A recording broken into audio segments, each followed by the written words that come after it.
and then we assemble an amazing program, which includes the conference and the best speakers in the Web3, together with the SEAL team, together with the workshop on technical content. So there's a lot of things going on. It's an affordable event. It's a marketing free. There are a lot of very, very good sponsors that made this possible. So please make an effort to join. You can join physically if you can, which is great. If you cannot join physically, we also broadcast remotely. We won't broadcast the webinars. We will we won't broadcast the workshop, but we will broadcast the main event, and we also broadcast the 101. So please stay tuned, either attend, and you can attend the 101, or separately you can attend the conference, or both. And there are people giving free tickets. You can also buy an affordable ticket. Please try to attend. So for today, it's my pleasure and honor to introduce Asaf, who is the CTO of the Venn network. So actually, I think one of the things that maybe not so known in this space, that actually one of the most interesting concept in the DeFi is AMM. And AMM actually started in the Bancor team, and Asaf was part of the Bancor team. So that's actually a very interesting concept. And Asaf now, together with his colleague now, he's building this new security network, which is called Venn, which they are launching, and hopefully they will tell us more. So I look forward to listen to your presentation, Asaf. Thank you very much. Thank you, Modi.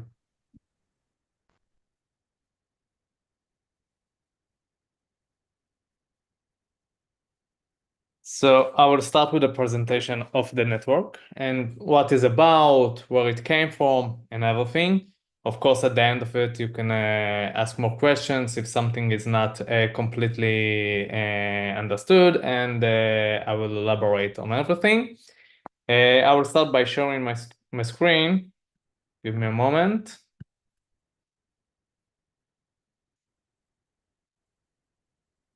All right, then.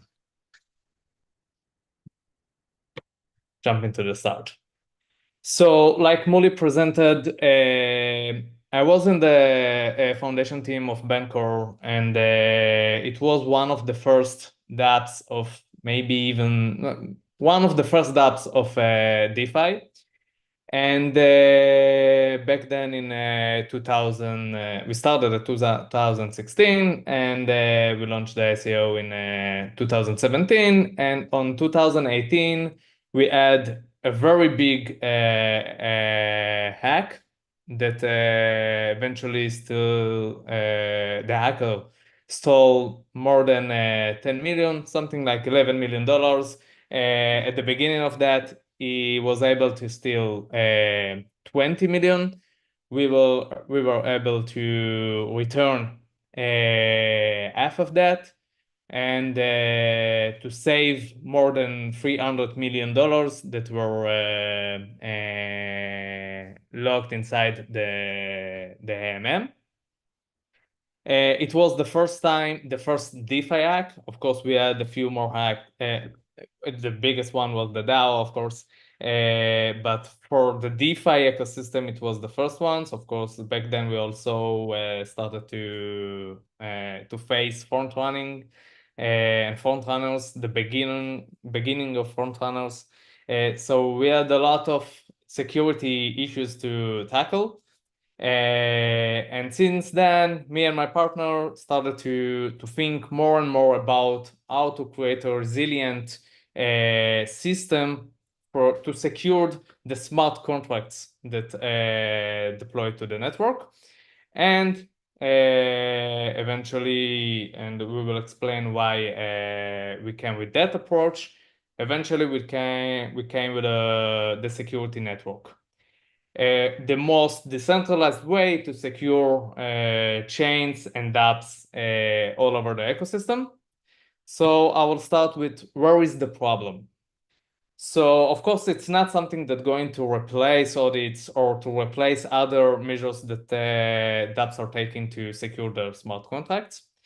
But we have a specific gap in the life cycle of DApp that it's not secured almost at all.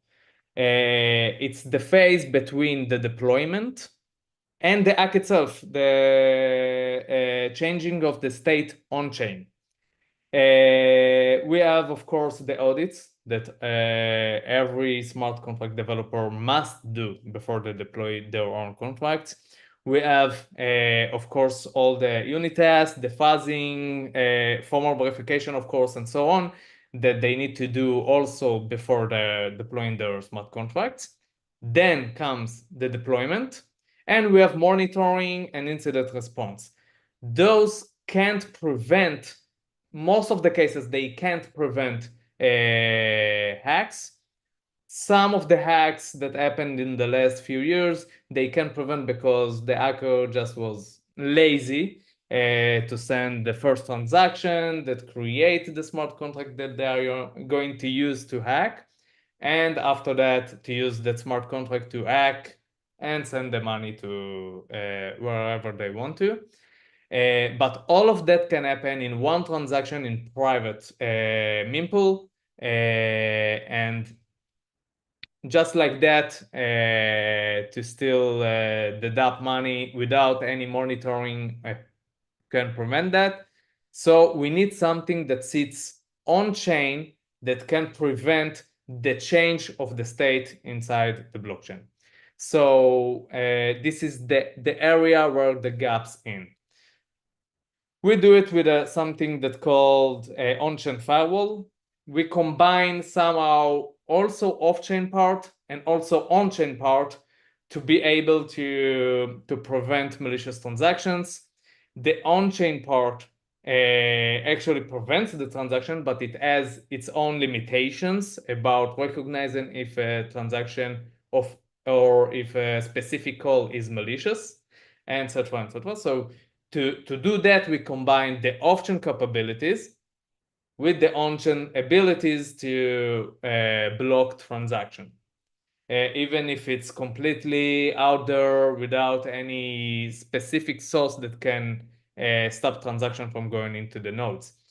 So when we have this on-chain part, now we're combining the off-chain part, the part that recognizes the transactions. We realize that there isn't any single entity that can decide what are the transactions that able to go into the blockchain and are okay to go to the blockchain and what are not, because they can do a censorship. They can, of course, go down, and then all the networks or all the dApps will go down, and then we miss the purpose of the blockchain, which is 24/7 no matter what. So we need something more robust, more decentralized, because of the responsibility that it has. So we created a decentralized network of a lot of security operators that check the validity of the transaction, not in terms of the mathematical proof of the transaction, like every node and every validator on the Ethereum network does, but more of the security side of the transaction. If it's stealing money from the specific protocol that decide that it wants the protection, or if the user wants to use it to protect him from phishing and scammers. So we combine all of that security operators together. We have the transaction, and I will explain how it works in a moment. All of them voting for the transaction, if it's good or bad. And according to the voting power, we decide if the transaction can go through or not. We have few middlewares to connect and implement this mechanism. The first one is, of course, like we said, the on-chain firewall, and the other one is to connect it to a sequencer on the nodes level, etc. And of course on wallets. So this is the middlewares that we have. We have a lot of security operators that work with us, of course, Sartora, and each one of them has its own unique methods that it adds to the network. We have Sartora with formal verifications. We have other audit companies like Sigma Prime, Spearbit, Blocksec, Chain Security, etc.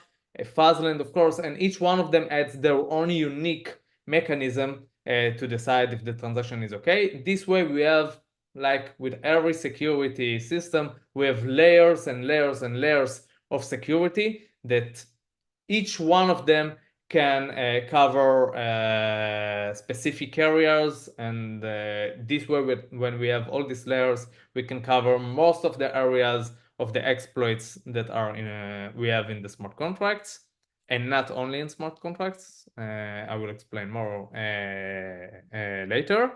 And we of course have a lot of protocols that already going to use that, and this is how the flow of the transaction is going to be in the case of on-chain firewall that connected to the security network. So the user sent with the SDK, we have an SDK that everyone can use. And let's say for this specific example, the DApp can just implement inside the client, the web client, or if a user wants to use that from a server, you can just use, it's a very simple SDK that what it does is something like that. The user sends the transaction data to the security network. The security network is going to send it to all the security operators, and very, very quick to decide if the transaction is legitimate or not. Then the result with a payload goes to the user. The user signs all of that together and send it to the blockchain. Then it goes to the protocol. The protocol has a firewall that checks each and every call to the smart contracts of the protocol. When it has, the payload approve each one of the internal calls. When some of the internal calls is not approved, then the transaction is reverted completely. Then the state is not going to change, and we actually prevented the hack from happening. We have two ways to connect to the network. We have, of course, the general network that all of the operators combine together, protecting the dApps, and we have subnets. Subnets are for example, if operator has specific mechanism that he wants to apply, and specific protocols want to use that, then they can sign to the register to that subnet. We also have a specific subnet that protects on something very specific, like let's say, and I'm just throwing something to the air, phishing. Only these operators protect phishing, then users can register to that subnet. Or protocol wants to use specific mechanism for AMMs, for lending, then they can subscribe to specific subnets that do so. The fees in this network can also be subsidized by the network itself or by the protocol, but it can be also all out to the user. So the user will pay a small fee that will pay for this specific security protection. And this way, the protocol or the chain doesn't need to pay anything. It will be part of the transaction fee. That's the explanation about the technical side of things, how it works. I will dive a little bit deeper about use cases and how specific it works. But if you have any questions, feel free to ask them. So I will stop for a little bit to see if there is questions, and then I will show some use cases and some Asaf, if you want, diagrams. there are already questions from the web. I don't know if you see, how do we screen transactions that don't go through the DApp? How do we screen transactions that don't go through the DApp? Do you mean transactions that are not, let's say the DApp is protected, but the transaction doesn't send to the DApp, or it's going to send through another contract to the DApp? What exactly is the question? Because this is two scenarios. I think it says that smart contract interactions. Okay, so if we have even one internal call to the protocol, it will need to go for the validation process. So if it won't go for the validation process, it will be reverted on chain, because this internal call will still need the approval. So this way it will block also transaction that doesn't go through the validation process. So of course the validation link is open and everyone can use the SDK and so on. So everyone can use it even if it's not for the web application.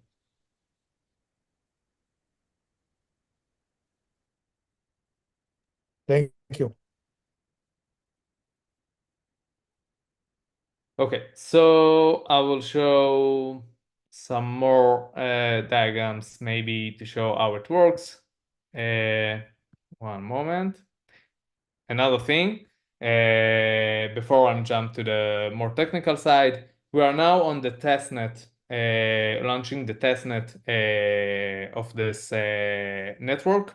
It's going to have a few phases. And I will explain how it works. We have a few things that we do in the testnet.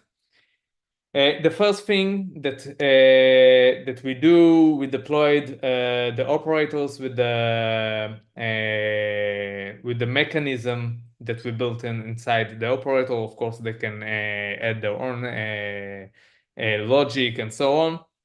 And we check the last year and a half, something like that, of the hacks that happen in Ethereum. Of course, we will do more later. We will add more hacks, more than the last year and a half. And it will be, we will add the recent hacks every time, and we check that with the operators. And what we do there, we actually run it like it's production and live on the mainnet. Each one of the transactions, also the NAT, the regular transactions are going to be also shared to the operators. And we check a few things in this testnet. We check the false negatives. We check the false positives. We check the latency and so on and so on, and all of that together, and going to be a part of the specific part of the testnet. We also have a testnet for dApps. dApps can add the firewall to those smart contracts and to see the flow and to use, of course, the SDK and other thing, and to check how the flows work with their protocols. They will feel much more comfortable after they're doing that in the testnet to go live with the protection. This is two phases that we have. They work in parallel. They're already live. We already started to work on that and to launch that. So we're actually going to announce that today. And we also have another phase that is going to fork the mainnet and to add the protocols with the firewall also to that fork. And each transaction that goes in the mainnet will go to that fork. And at first, it will also show how that protocol works with the firewall. But after that, of course, the operators can just connect to that fork and to show the results for each one of the transactions that goes into that testnet of the protocol. This way, we can show on real time the real transaction that goes into the mainnet, what is false positives, what is the false negatives, etc. We also have a lot of other options in the firewall. Of course, the protocol can decide.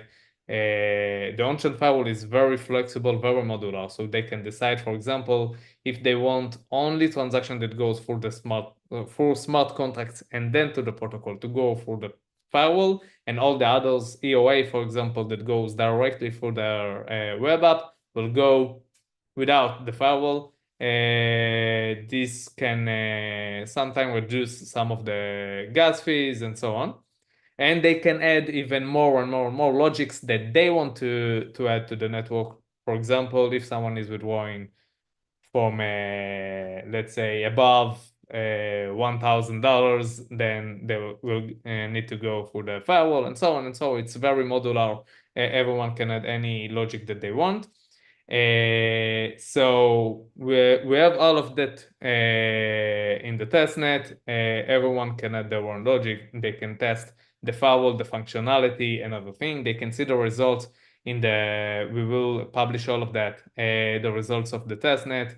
And I will say that we aim to, in the testnet, we aim for below 1%, and we have much below 1% of false positives.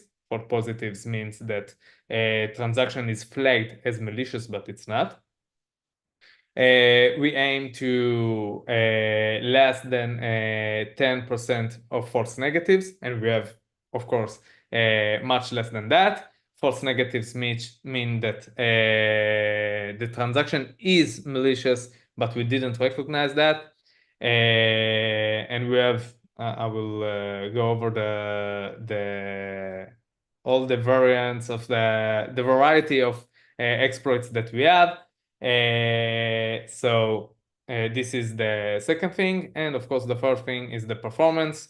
How much time it's going to take for all the operators together to vote and to get a conclusion. And we aim for something like 200 milliseconds, and again we are lower than that. So this is the main criteria for the testnet when we test the operators. And for the dApps, we check the functionality. Everyone to check that. Of course, we have, I will go over that in a moment. We have an incentivation layer for that. Everyone that implements the firewall, we are open to feedbacks and everything. We prepare very nice tools that make it very simple to implement the firewall and to use that in the web application. Any questions until now? Not anymore. Sounds clear. Let's see. Oh. Thanks. Oh, 1 actually, second. there's a question. There's another question. Are all operators running the same logic, correct? So they should all vote the same way, absent any collusion. So it's not completely right. Any operator can use their own mechanism. They can use the mechanism that we provide with the operator. So they can use that. So at first we tested with the operators that what is the false negative and false positives of that logic, but they can change the logic, they can add their own logic, etc. It can be more accurate, it can be less accurate, depends on the operator. I believe that most of the time it will cover more and more X, and it will become more and more accurate. So it can be different logics. Thank you. I will show a small demonstration, small diagram of how it works. One moment.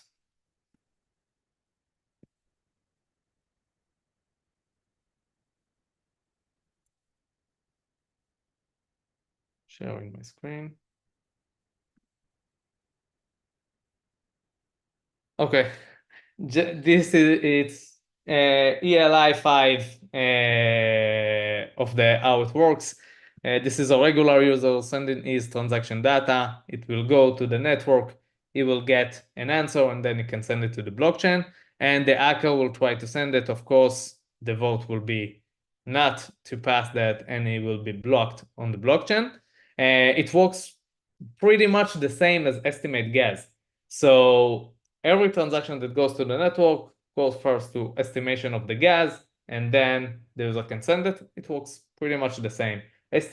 We call it security estimation. So it will go to the network to estimate the security, if it's okay or not. And if it's okay, of course, you get the payload, you just sign the transaction and send it to the blockchain.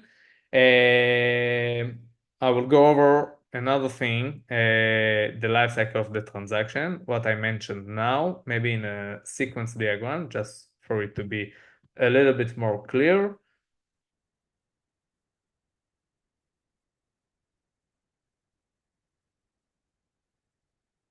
Okay. So exactly like I just said, the user sends the transaction.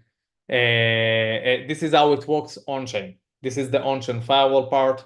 When the transaction goes to the DApp, the DApp has, when it implements the firewall, it has something that's called firewall consumer.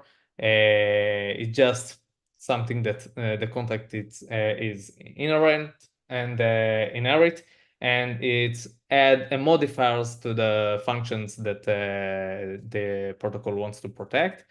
So it checks pre-execution and post-execution. It checks if the transaction and specific code to this function is approved. If it's not approved, of course, it will revert it. If it's okay, then it go to the post-execution and checks if there is something else in the on-chain firewall that the DApp want to add. For the checks, it can check it too. And if it's all okay, then the transaction will go through exactly as meant. And I will share another thing about the governance of this protection. It's very important for most of the protocols who own the firewall, who own the security, who own the if they can turn it off, turn it on, and so on. So that's also 1 second. Okay.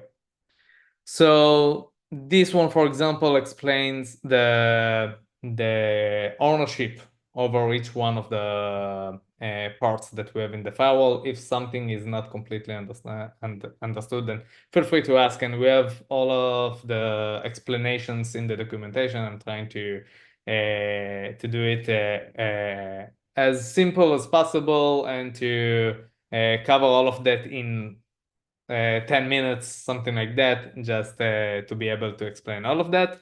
So the consumer are actually the smart contracts, the protocol smart contracts.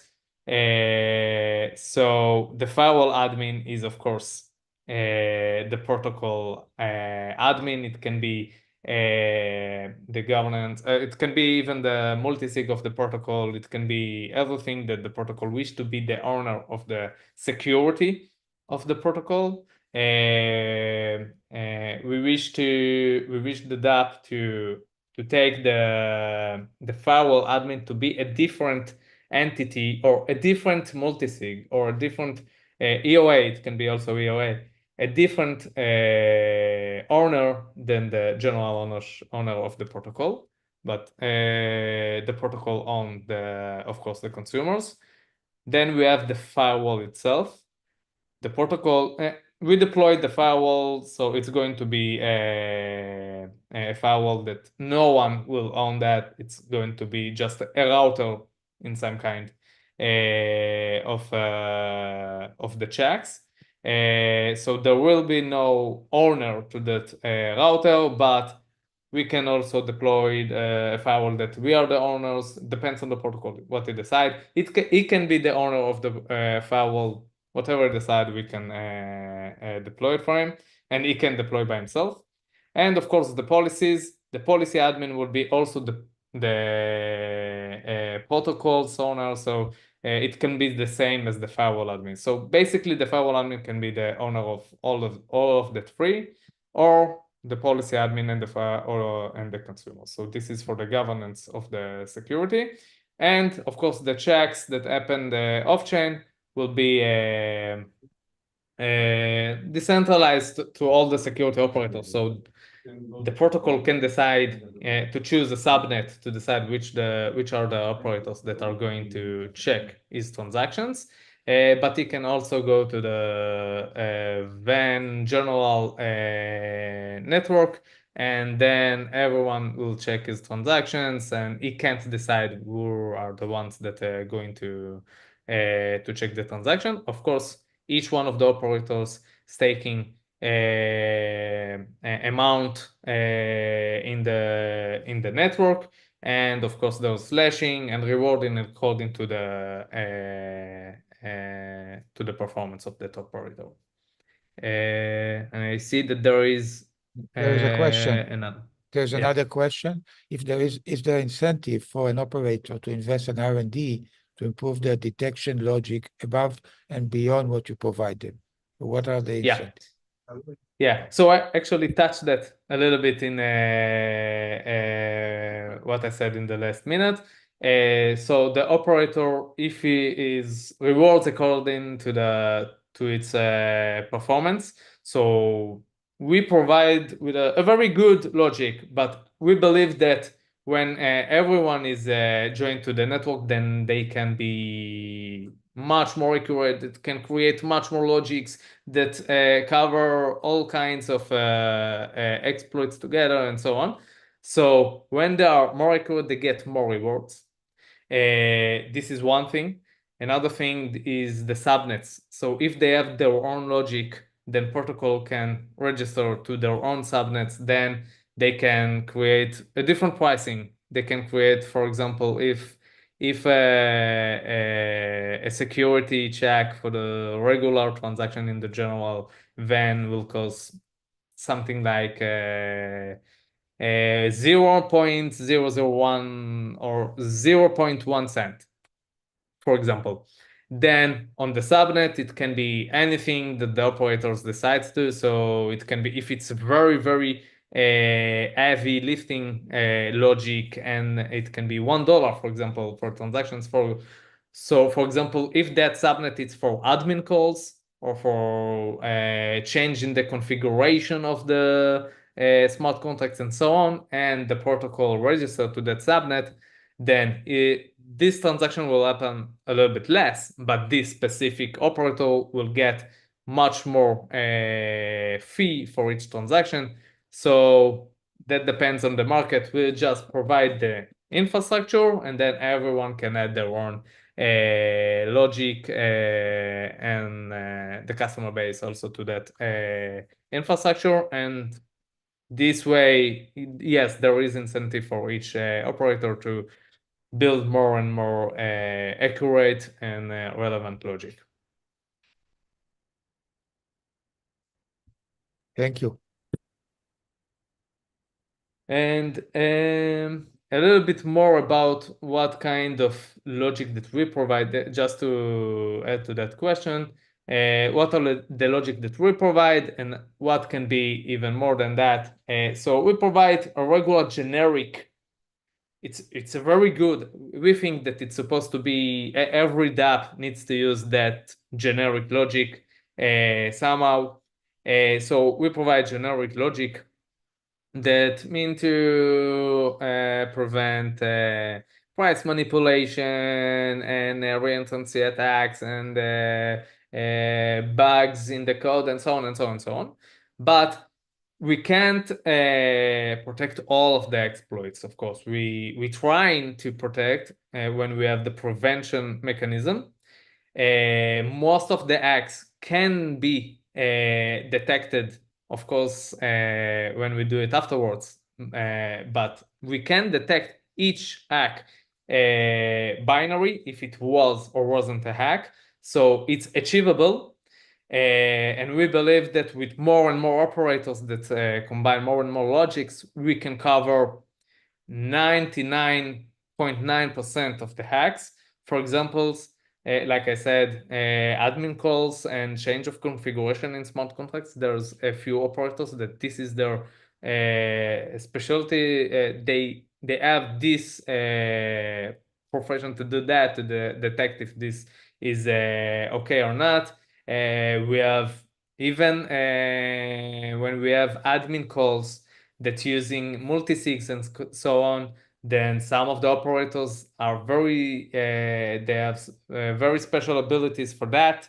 They can decide if specific admin call is okay or not. And I mean specific transaction from a multisig or proposal or this kind of transactions. And we have some operators that are most professional with the user, the end user transactions to check if the transaction is going through a phishing campaign, some scamming, and so on. So we have some portals that has that special abilities too.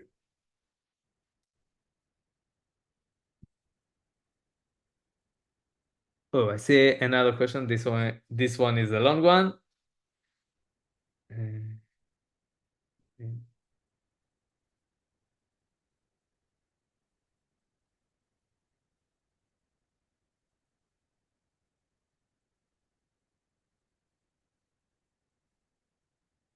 Related to the hack you explained. Yeah, it's interesting. Yeah. Okay, so we have two questions over there. Three questions. The first question is about comparison between Venn and another network. I will go over that in a moment. The second question is about Banker. Something like, I believe, almost 8 years ago. I will answer that also. And the third question was also something about Banker, and I will answer that also. So let's start with the first question about the comparison between our network to other networks. So we now have a few security networks that are launching in the near future, and some of them launch a few specific things in the recent months. Each one of them has something a little bit different from the other. Specific about this one, I need to check it because I don't want to give answer that it's not correct with their approach. So I need to check more deeply what they did. But I know of the others, so I can answer what is our main difference from the others. The first one is that we have already a lot of audit companies that combine together to give their own unique view of security. And this is very different from the others. And we have also the on-chain part that combines the off-chain part with it. So first of all is this, and very differences in the use cases and so on. We built a very generic infrastructure that can be very customized to each use case. So if a protocol wants to use it in very specific way, it can add the specific blocks, and then it's very direct to its use case. And we have also the ability for every protocol to just join in very quickly and bootstrap to that jump to that implementation very quickly. So this is for the first question. We have the second question about Banker. The question is we were able to return some of the stolen funds back then. The question if it was for the centralized ability in Banker back then. Yes, the money that we were able to return was from that ability. I will explain in a moment. And after that, I will answer the other question. So I will explain what was the hack in general. So the smart contracts were okay. There isn't any bug in the smart contracts, but someone was able to take advantage of one of the private keys. And we know it from the recent hacks. When private keys compromised, then basically most of the cases, the money is gone very quickly. So back then, someone had the ability to use that, and he started to move funds from the pools that we had back then, and to move that. It was the pools in Banker worked in a way that we had the token of the protocol in one side and BNT on the other side. So when he was able to take the funds from the pools, he take the token of the protocol with the BNT. We were able to burn the BNT And we had also other abilities to stop the malicious attack with the gas. We had a mechanism to see the gas price, and by that to approve the transaction or not. We have a lot of other mechanisms to do that. So we were able to burn the BNT that it took and return it to the pools. So yes, it was a centralized approach back then. It was meant to be for the short term and then to remove the disability after that. So the hack happened before we removed that, and we used that to return some of the money and to close the vulnerability very quick, and just to transfer ownership and stop the ability to remove funds and so on and so on. And for the third question, if it was a good idea to do it in a centralized nature, the mechanism in Bancor. Okay, so back then, and the continuation of the question was if it was a lack of confidence in the smart contract security. So of course, there was a lack of confidence in the smart contract security. It was very early. It was the first AMM, one of the first dApps in the Ethereum ecosystem, one of the first ICOs, and so on and so on. So yes, there was a lack of confidence in the security of smart contracts. So we wanted to create something that we can upgrade very fast. And back then, we didn't have any upgradable contracts that we have now. We used only immutable contracts. So also to upgrade was it was an event to upgrade the contracts. It was migrations and so on and so on. So and most of the time migrations was the very weak point. I remember a lot of protocols that the migration part was the part that opened the vulnerability to the protocols. So we avoided migrations very hard. So was it a good idea or a bad idea? I think that back then it was a necessary approach. So we will be able to upgrade and to get a very stable version, and that we can then remove the centralized approach. Then we didn't have too much centralized abilities, but we add some of the core functionalities that were centralized, and we removed that after that. So it was a good idea? I think that yes, but now I don't see that most of them are upgradable, by the way. So it became some of a standard to be able to upgrade the protocol and so on. They work with the governance, so it's important, but it works very slow. So this is about that. 8 years ago, so maybe some of the specific parts I don't remember very accurate, but it was like that. And The last question is, can the Venn network prevent this? I guess. yes. And this is very, very unique to this network. It can prevent also private key compromised. For example, the last hack for Radiant, we check that, and we will maybe publish that in the future. With all the data, we have a few announcements that we need to do, and part of it will be the check that we did with Radiant. We were able to prevent that also, and also the one that we had in Bancor. But back then, the gap between the technology and the use cases and the technology and the security measures that we had back then were a huge gap between them.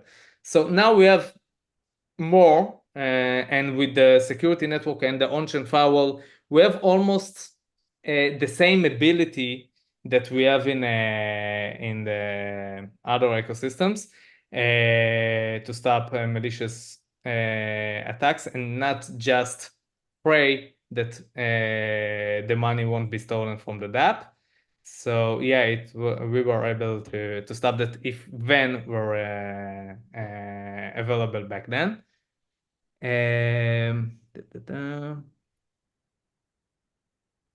Yeah, I mentioned that there is a lot of protocols that are upgradable, but also, of course, there's a lot that are immutable.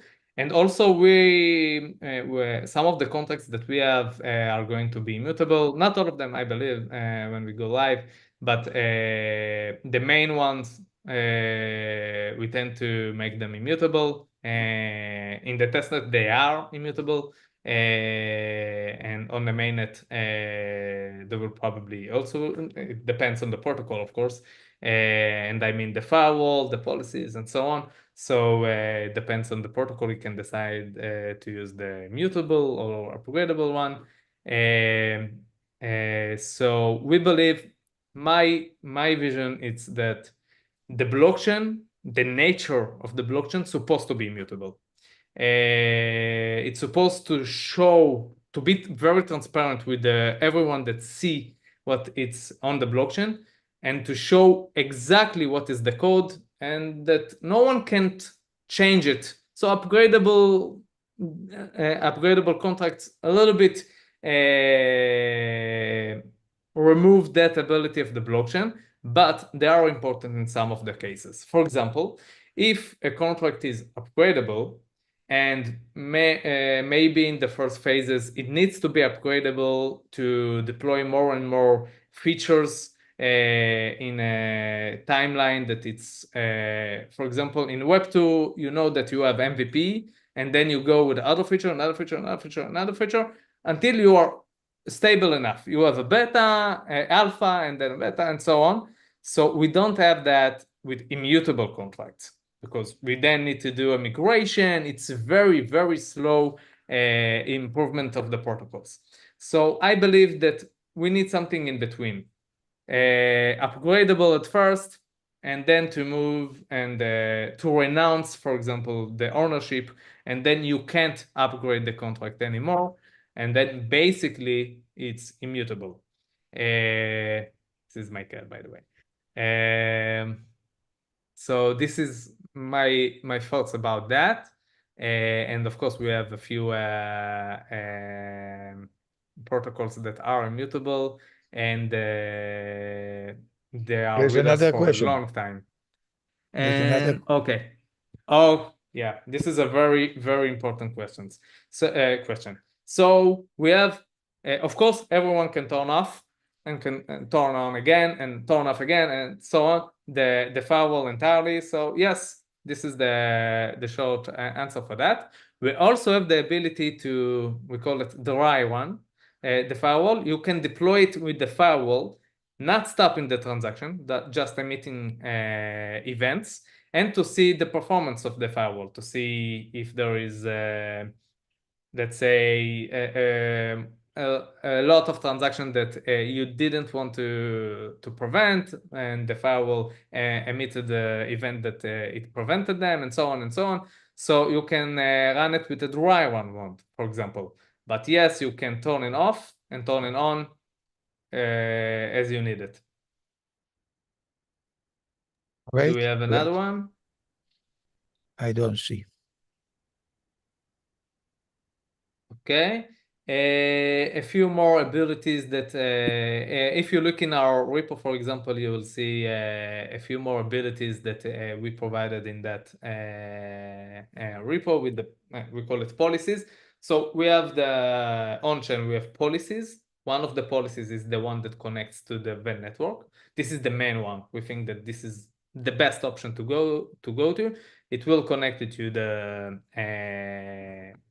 Venn ecosystem. Then you can decide which are the operators that you want to work with, or to work with the default general network. But in the policies, you will see that we have EOA only policy, for example, that one I mentioned before. That means that every EOA can go through the network, and everyone that using a smart contract to use the protocol will go through the checks. Basically, we have the ability to create any binary logic or and any logic to combine the policies together. So you can add your own logic also. One of the use cases that we had, we had a protocol that deployed with a firewall to production, and he deployed a smart contract with specific vulnerability that he had, and immediately when he deployed the smart contract, he saw that there is a vulnerability. It's a vulnerability that is going to be open in the future, in I think a few weeks after the deployment. So he just deployed a policy. He added with the firewall, and he just deployed the policy that prevent that specific vulnerability in production. So it actually prevented a hack that was going to be happen on the protocol. So that demonstrates the option to create a custom policy in the firewall. Of course, we have an SDK to create the mechanism in the operators themselves. So the protocol can decide to run even their own operator to create their own logic and to deploy it and to use the firewall to use that operator, for example. So this is also a use case that can be implied in the protocol. I think that I went over all of that. I talked about the testnet. I recommend everyone. We are going to announce that in the media. We are going to also publish a website that is specifically targeted for that. Everyone that wants to try that, everyone that wants to use it to see how it works, to check that, just join the testnet. We wish a very safe journey into creating dApps in the blockchain. We wish that we had that security back then, but now we provide that for other dApps, and we believe that it will become a standard in the ecosystem. If you use Venn or not, we are thinking that it's going to be a standard. On-chain security, most of it will be also combined with the off-chain part, which is decentralized security networks. I just want to mention that we are the first one, but we also created a very flexible and modular platform to do that. So every security company can join and add more security to the ecosystem. It's not for us. It's a platform and infrastructure for everyone. We just build it. It's going to be for the community. It's going to be also by the community. And like I said, it will in year 2, so on, it's going to be a standard like every dApp doing audit. Every dApp will have a real-time security with that also. Great, great. Thank you very much for the insightful presentation and congratulations again. So maybe this is a bit of a layman question. The question is, sounds like you are protecting from a logical mistake. You are protecting from perhaps like the issue of key thefts. But what are the things that you are not protecting? For example, what happens if I have a front-end error? How will this be caught? So have you thought of all the things which are still not covered here? I know they didn't happen in Bangkok, perhaps, but still can be interesting, right? We have seen several front-end hacks this year that actually were missed, right? Yeah. So it depends on the implementation of the protocol, the DApp. So for example, if the DApp is not adding protection for, let's say, if he has, for example, in the web app, and I'm just throwing hypothetically use case or an option that can happen in the real world. Some calculation error in the front end, then it will be okay. Let's say it adds $10 for each user by mistake. Then for this example won't be prevented because I believe that, and I'm talking about our logic, for example, our logic won't recognize this kind of bug. It will look as okay, and then it can harm the protocol with a lot of users getting $10 by mistake, for example. But that one also can be protected by operators that can have their own logic that can protect that. Because of the flexibility of the platform, there isn't any limit of what it can protect. The limit is what the security ecosystem will come with to protect the protocols with. Basically, like I said, after the fact, when a hack happened, we can detect every hack. So we can recognize each hack if it was malicious or not. So this way, it means that after the fact, we can build a logic that can detect that hack. So we can add it to the security network also. And it's like block by block, it's going to be a very, very robust a wall that I believe that eventually can, like I said, block every malicious transactions or every bug also. But some of the new ones that never happened before, and the protocol didn't sign specific this on that protection, or I don't know, something can happen and slip through the blocks, but every bug or malicious every transaction that can harm the protocol eventually can be blocked. See, thank you. Nathan, are there more questions from the audience?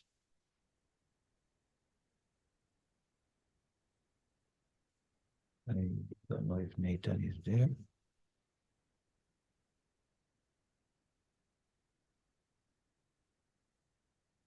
We're also exactly on time.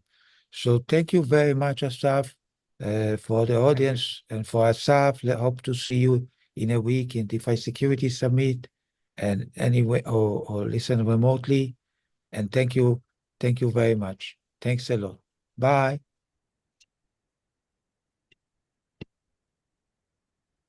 Bye everyone, thank you. Thank you, Asaf.